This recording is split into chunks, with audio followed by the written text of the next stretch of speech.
Kobe, how significant is this to see Toyota returning to Formula One with Haas? Yeah, this is quite significant news, and especially the timing of this. I think it was either last Wednesday night, last Thursday night. All I remember it happened at night. It's not.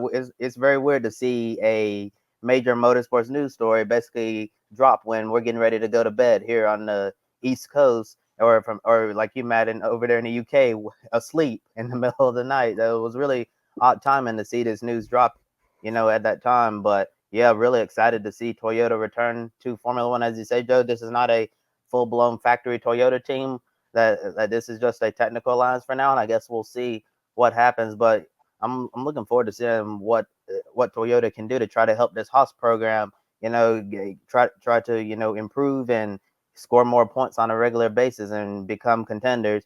I remember when Haas first come into Formula One, their very first race, they looked very strong with Roman Grosjean behind the wheel at the time, and we thought, sky was the limit for Haas. But as the years have gone on, we've seen them have a lot of ups and downs, and especially in the last few years, of quite a bit of struggles. And to their credit, I think they have improved. But partnering with Toyota, maybe that can help take them to the next level. Maybe Toyota will have some ideas, that Haas haven't explored yet, and maybe we can see them, continue to get faster, continue to improve. I know their driver lineup next year: Esteban Ocon, Oliver Bearman, good driver lineup for Haas, and we'll see what they're able to do in 2025 and beyond. But all in all, I think this is a win-win for both sides on Haas and Toyota Gazoo Racing. Evening, everybody. A trip into the time machine, much like the three of us being together, the Grid Network Originals back on the show. Toyota coming back into F1. I was, as you say, Kobe, stunned a little bit at this because it was broken. I got up Thursday morning, and one of my normal Thursday routines is to check how many views we'd had on the show from the night before on the Wednesday night. But this timeline was swamped with stories and posts about this going on Twitter and Facebook and such like. So very surprising. Good news, another manufacturer back. I know they're kind of treading water a little bit here with this. No engines, as you say. It's still going to be Ferrari powered next year. So even that in itself is an interesting tie-up that, Ferrari have kind of allowed this to happen. Obviously, Haas being a Ferrari customer, as they have been throughout their F1 tenure. So that's really good. I was always a fan of the Toyota effort previously, back in the mid to late noughties when they had Trulli and Glock at the end there, and 2009, of course, when we had the big rule change when Brawn was so dominant. Toyota were kind of second or third team at the beginning of that season before they kind of fell away and then ended up pulling out at the end of the year. So it's good to see them back in whatever shape or form this is, but maybe it's leading to something down the line. So starts this weekend. Haas running, I think they're one of three teams running a special livery this weekend at Circuit Americas, along with McLaren and Alpine. So look out for that. They've got special livery, and they'll have the Toyota GR stickers on the car. So really exciting for Formula One. There's Toyota coming back. Ford, of course, announced a long time ago now with Red Bull coming back shortly in whatever, again, not a massive capacity we think, but still manufacturer branding on all the cars pretty much throughout the field now, going into next year is another really exciting uptick for Formula One, which I was thinking today.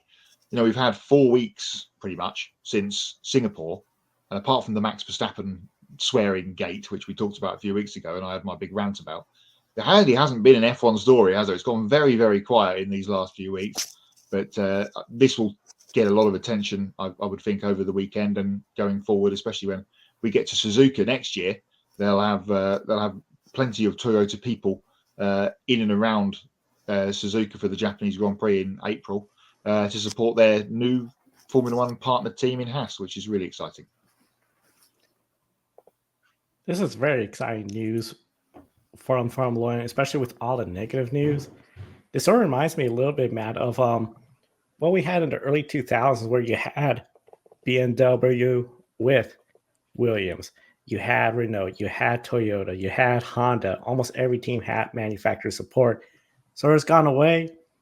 To see it Toyota branded, Ford branded, this is just going to be huge for Formula One, all the people involved. And for Haas, a huge step up. I think a lot of folks that may have doubted the early season move to change team principal, I think now they're starting to believe with the results they're showing this year, with this deal, things are coming up and up for Haas F1. I think it has to be very exciting for Haas. For the Toyota side of the partnership, they hope to create an environment with Haas that will allow the young Japanese drivers, engineers, and mechanics to get experience working in Formula One. Toyota said they have no plans to have its own F1 team and believe the best move is to collaborate with Haas.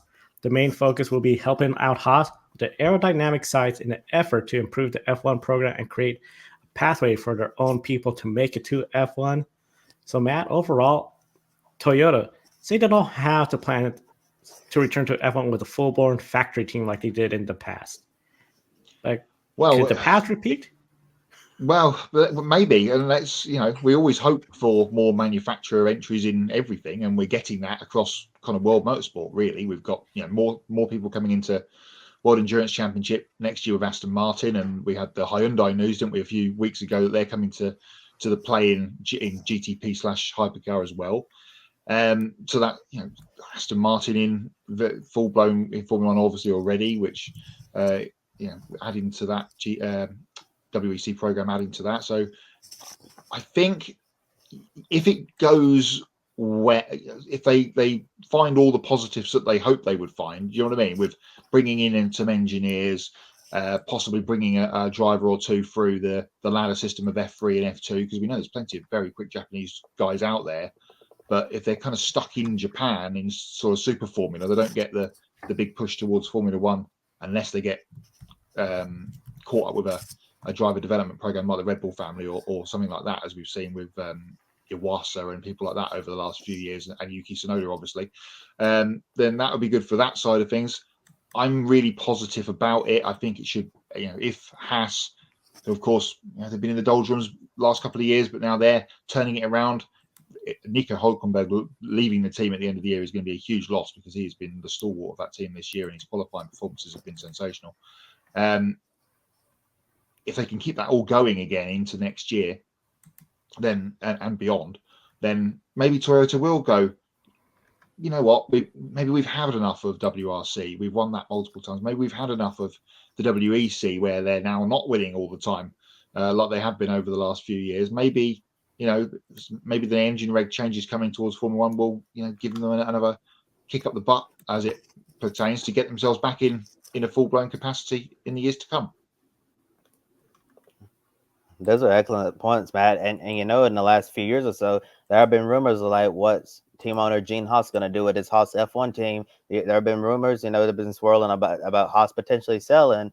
And if that were to come to fruition, this will be an easy out. You just have Toyota Gazoo Racing take over the Haas team and then become a full-blown Toyota factory team. And, that would probably be an easy out for Gene Haas if he wanted to take that route. But there's been nothing to suggest that he's wanting to get out right now, because for goodness sake, he just, signed this deal, with Toyota Gazoo Racing to bring them on board. So it seems like he's committed to Formula One for the foreseeable future, and really looking forward to seeing how this Haas and Toyota partnership goes about. So to answer your question, Joe, I think it could absolutely change in the years ahead. Once Toyota gets back into the fill of things with Formula One, since it's been a while for them. Yeah, like you're saying, Matt, they may decide, they don't want to continue on with the World Rally Championship. They may decide they don't want to continue on with World Endurance Championship, especially with the competition in the hypercar class getting stiff. And also, you could also argue that the balance of performance situation as well has a little bit to do with that. But yeah, I think Toyota is going to be evaluating things in the next few years. Like right now, they've stepped their foot in the door. They're kind of just filling things out. And if they feel like this, with the new regulations change coming up in 2026, is something that they want to go 100% all in on, yeah, maybe we could see them return in full capacity someday. But for the time being, this is just a technical alliance, and they're supposed to be beneficial for both Haas and Toyota. Also, Joe, you mentioned that we could see some young Japanese drivers get some great opportunities here. And one of the young Japanese drivers that who's supported by Toyota, they brought him over from Super Formula, is the Formula 2 driver Ritama Miyata. Could this new tie-up between Haas and Toyota lead Miyata to get a potential Haas F1 reserve seat or something like that? And another Toyota driver who's currently a reserve driver from McLaren is Ryo Hirakawa. Could we see him, move over from McLaren to be a Haas F1 reserve driver? So I think that that this is only going to give Toyota's Japanese drivers some really good opportunity to get some running in F1, because otherwise they may not have gotten opportunities like this. So I think that this potentially opens a door for those drivers like Ryo Hirakawa or Ritomo Miata.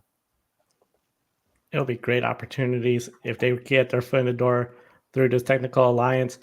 One of the things I'm just really excited about as a motorsports fan, where you see Toyota Gazoo racing presence in World Rally Championship, World Endurance. We've seen a couple stock cars in the United States with Toyota Gazoo liveries. To see Toyota Gazoo presence and Formula One, if you're a fan of Toyota Gazoo, you can say you're involved with every major motorsport. Just something to be really excited about. Supercars as well, Joe. Yeah. Supercars. Don't forget down the pipe down in Australia. One thing quickly before we move on from this story, one thing I worry about, talked about drivers there. There's a couple of drivers I worry about in the Toyota family. Kalle Rovanperä, Elvin Evans, all of their WRC guys. I hope, and the WRC as a whole, I hope they have been promised by Toyota, we are not going anywhere. If the Formula One snowball rolls for Toyota, what will happen to WRC? Because there's rumors about Hyundai perhaps ending their involvement with their hypercar project coming online. This now with Toyota as well, and as you say, they've got fingers in many pies around the world now and adding to them. I hope that the top of the WRC chain is going to survive this, because if we come down, it was a struggle for WRC many years ago, and it was just Citroen and Ford in the sort of late noughties before Volkswagen and whatnot came back in. At this rate, we could be ending up with just M Sport in WRC as the only big Ford-backed manufacturer if Toyota and Hyundai decide to pull out. So that's something that we do need to keep an eye on over the next 6 to 8 months, I would guess. Yeah, I have to say, because when you look at Toyota Gazoo's presence, which field, the smallest, World Rally Championship, which one where it seems more in doubt, World Rally Championship. So it'll be really interesting. See what happens. Of course, any development right here on Grid Network. Subscribe. The latest news always every Wednesday on Grid Tonight.